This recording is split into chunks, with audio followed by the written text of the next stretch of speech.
छत्रपती शिवाजी महाराज की जय. सैनिक समाज पार्टीचा विजय असो.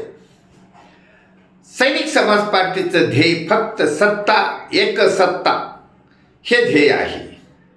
पेपरमध्ये किंवा टी व्ही चॅनलमध्ये जे इतर पक्षांचं येतात, आक्रोश मोर्चा, हंबरडा मोर्चा, नोटीस, याला नोटीस त्याला नोटीस, ह्या ज्या प्रकार आहेत हे सैनिक समाज पार्टीच्या ध्यानीमनी नाहीत आणि त्याला आम्ही महत्त्वही देत नाही.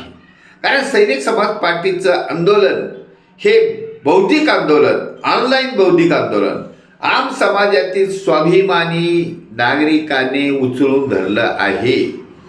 आम समाजातील नागरिक स्वाभिमानी आहे. तो अशा भुरट्या नेत्यांच्या कोणत्याही सभेला जात नाही, आक्रोश मोर्चात जात नाही, आंदोलनात जात नाही. तो आपल्या कामात, रोजच्या रुटीन कामामध्ये दंग आहे, व्यस्त आहे.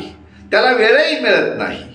परंतु तो नक्की बुद्धिमान आहे, क्वालिफाईड आहे, म्हणून तो सैनिक समाज पार्टीच्या ऑनलाईन या मोहिमेला सामील होत चालला आहे. आणि या मोहिमेचं एकमेव ध्येय आहे सत्ता मिळवणे म्हणजे मिळवणे. आणि त्यासाठी भ्रष्टाचारी प्रवृत्तीच्या, वंशवादी प्रवृत्तीच्या आणि गुंडगिरी प्रवृत्तीच्या लोकांना सत्तेबाहेर करायचं आहे. आणि राजा छत्रपती शिवाजी महाराजांच्या रयतेच्या राज्याची पुनरावृत्ती करायचे आहे. आणि त्यासाठी सैनिक समाज पार्टीचं सरकार सत्तेवर बसवायचं आहे. हे कार्य स्वाभिमानी नागरिकांनी उचलून धरलं आहे. स्वाभिमानी नागरिकांच्या मानसिकतेचा अभ्यास झाला आहे. त्यांना एकत्र एक संघ देश पाहिजे आहे, एक संघ समाज पाहिजे आहे.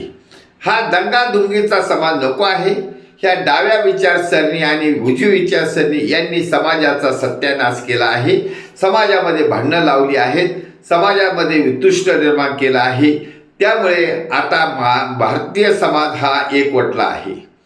सैनिक समाज पार्टीच्या व्यासपीठावर एकवटला आहे.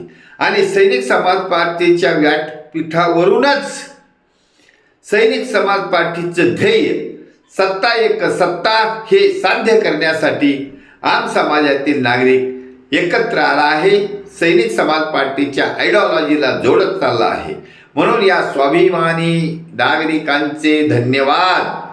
भारत वर्ष की जय. छत्रपती शिवाजी महाराज की जय.